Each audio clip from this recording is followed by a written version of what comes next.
Vamos voltar aos anos 90 e imaginar que você é um programador apaixonado por xadrez. Nas horas vagas, você compete em torneios locais, estuda a teoria do jogo e até tem um rating respeitável na Federação Internacional. Mas seu sonho é criar um programa de computador que jogue xadrez melhor do que qualquer ser humano. Como programador e enxadrista, você tem uma vantagem única. Entende tanto de código quanto de estratégia.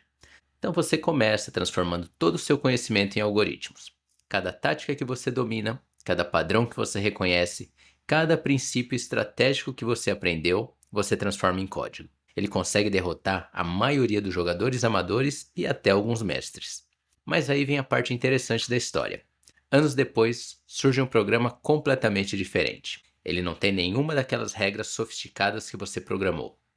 Ele só conhece as regras básicas do xadrez. A diferença é que ele tem poder computacional suficiente para explorar bilhões de possibilidades e aprender sozinho. E ele não só joga melhor do que o seu programa, mas ele joga de formas que nem você, com toda a sua experiência de programação em xadrez, tinha imaginado possível.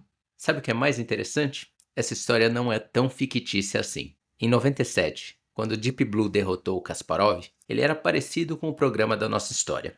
Uma combinação de força bruta computacional com centenas de regras programadas manualmente por mestres do xadrez. Mas, em 2017, a DeepMind lançou o AlphaZero, e ele mudou completamente o jogo. Ele domina não apenas o xadrez, mas também Go e Shogi, três dos jogos mais complexos que existem. E o mais relevante para esse episódio é que ele aprendeu tudo sozinho, sem nenhuma daquelas regras que os programadores e os mestres do xadrez passaram décadas desenvolvendo. Mas por que eu estou contando essa história? O que ela tem a ver com o machine learning que fazemos hoje? Porque esse é um exemplo da lição amarga, ou The Bitter Lesson, em inglês. Foi o Richard Sutton, uma das maiores referências em aprendizado por reforço, que deu esse nome a um padrão fascinante que ele observou no desenvolvimento da inteligência artificial. Mas o que é exatamente essa lição amarga? A lição amarga pode ser resumida da seguinte maneira: no longo prazo, usar força computacional bruta com algoritmos mais simples vai vencer qualquer sistema baseado em expertise humana. E existem dois métodos principais que se beneficiam muito bem desse poder computacional: a busca e o aprendizado. Busca é exatamente o que parece: testar sistematicamente várias possibilidades até encontrar a melhor. É como quando você está procurando suas chaves na sua casa. Quanto mais tempo e energia você tiver para procurar, mais lugares você vai conseguir checar. Já o aprendizado é a capacidade de melhorar com a experiência. Quanto mais dados e poder computacional você tiver, mais o sistema pode treinar e refinar os seus modelos. O que torna esses dois métodos tão especiais é que eles continuam melhorando por um bom tempo conforme você aumenta o poder computacional. E é aqui que vem a parte amarga da lição. Por décadas, os pesquisadores de IA resistiram a essa ideia. Eles queriam criar sistemas que pensassem como humanos, com regras sofisticadas e conhecimento especializado programado manualmente. Isso até funciona no curto prazo. É satisfatório para o pesquisador porque ele está colocando a sua expertise no sistema. Mas no longo prazo, essa abordagem sempre atinge um platô. Aliás, eu vejo isso na prática nas competições do Kaggle. Tanto eu quanto outros competidores frequentemente alugamos ou compramos máquinas mais potentes só para poder testar mais ideias rapidamente. É interessante como algumas das minhas melhores colocações vieram não necessariamente de ideias mais sofisticadas, mas simplesmente por explorar mais possibilidades que os outros competidores. É um exemplo muito concreto da lição amarga.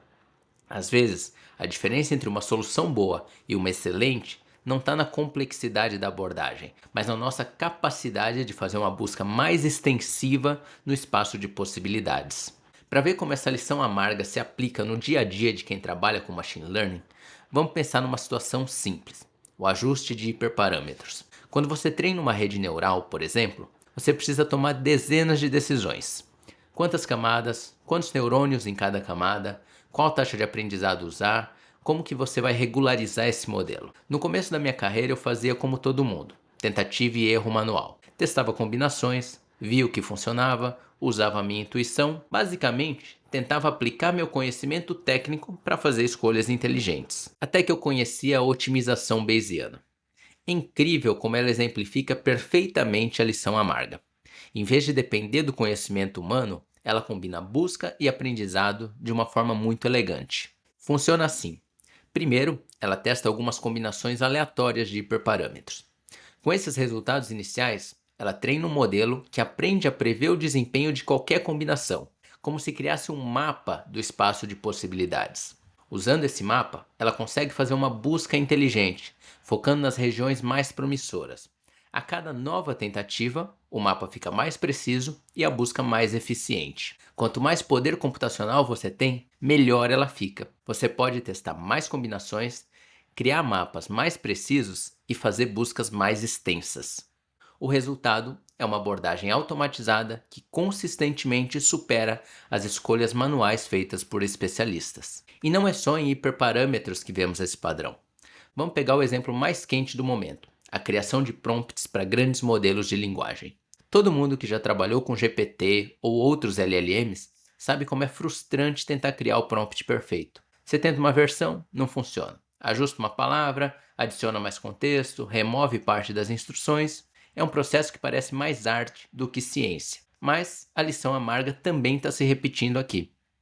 Já existem ferramentas que automatizam a otimização dos prompts. Você fornece alguns exemplos do que você quer, algumas entradas, suas respectivas saídas, ou uma descrição da tarefa que você quer resolver, e deixa o computador fazer o trabalho pesado.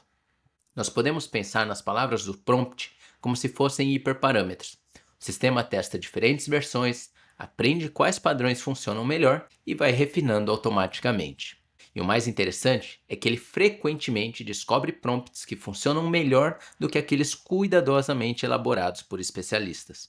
Às vezes, são prompts que parecem contraintuitivos para nós, mas que por algum motivo fazem mais sentido para o modelo. Como exemplo final, vamos olhar para algo que pode se beneficiar mais dessa lição amarga: a engenharia de features. Hoje, quando nós trabalhamos com dados tabulares, nós passamos horas criando features manualmente. Calculamos médias, desvios, agregações, tudo baseado na nossa intuição e conhecimento do negócio. Mas e se nós dermos um passo atrás e tentarmos observar um padrão? A maioria das features que criamos segue uma estrutura similar. Por exemplo, pegamos uma variável categórica, agrupamos os dados por ela e aplicamos alguma função estatística em uma variável numérica, como por exemplo, a média de vendas nos últimos 7 dias. Uma vez que reconhecemos esse padrão, nós podemos aplicar a mesma lição amarga. Em vez de confiar na nossa intuição para criar algumas dezenas de features, nós podemos automatizar esse processo e explorar sistematicamente diversas combinações. É mais um exemplo de como podemos transformar conhecimento especializado em um processo sistemático de busca e aprendizado. E assim como nos exemplos anteriores, nós provavelmente descobriremos padrões nos dados que nunca teríamos imaginado olhando manualmente. Mas antes de sairmos por aí aplicando a lição amarga em tudo, nós precisamos reconhecer algumas limitações importantes. Primeiro, todos os exemplos que nós discutimos até agora, xadrez, hiperparâmetros, prompts, features, são problemas bem estruturados. Têm objetivos claros, feedback imediato e métricas bem definidas. Na vida real, e qualquer pessoa que já trabalhou com dados reais sabe disso, os problemas raramente vêm tão bem organizados. Segundo, mesmo em problemas bem estruturados, pode haver limites para o quanto podemos melhorar apenas aumentando o poder computacional.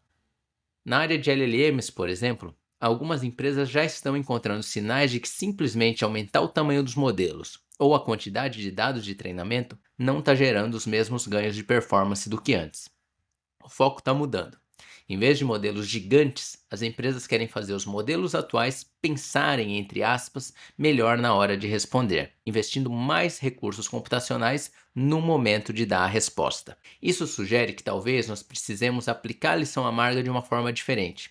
Não apenas para escalar o que já funciona, mas também para descobrir novas arquiteturas e abordagens fundamentalmente diferentes.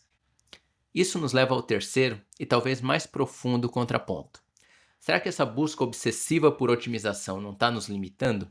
No livro Why Greatness Cannot Be Planned, que eu li recentemente e recomendo, os autores oferecem um argumento interessante. Às vezes, para alcançar objetivos realmente ambiciosos, nós precisamos nos permitir explorar caminhos que parecem nos afastar do objetivo. Eles usam o exemplo de labirintos em que, para encontrar a saída, o algoritmo primeiro precisa se afastar do objetivo, algo que ele nunca faria se estivesse otimizando puramente pela distância. Eu mesmo suspeito que a obsessão em otimizar modelos para raciocínio matemático, através da resolução de problemas de Olimpíadas de Matemática, pode estar nos afastando de modelos que exibam um raciocínio mais humano, aplicável a outros problemas complexos como na área de direito ou da medicina. Com todos esses pontos em mente, nós chegamos a uma conclusão importante. A lição amarga é uma ferramenta poderosa no nosso arsenal, mas ela é exatamente isso, uma ferramenta. Como toda ferramenta, precisamos saber quando usá-la e, mais importante ainda, quando procurar outras abordagens. O futuro da IA provavelmente não será decidido apenas por quem tem mais poder computacional, mas por quem souber combinar esse poder com novas ideias e novas perspectivas. E talvez essa seja a verdadeira lição. Às vezes, para avançar, nós precisamos saber quando que nós devemos otimizar e quando que nós devemos explorar. Meu nome é Mário Filho, você pode me encontrar no LinkedIn procurando meu nome e no Instagram @mariofilhoml ou clicando nos links da descrição. Um abraço e até o próximo episódio.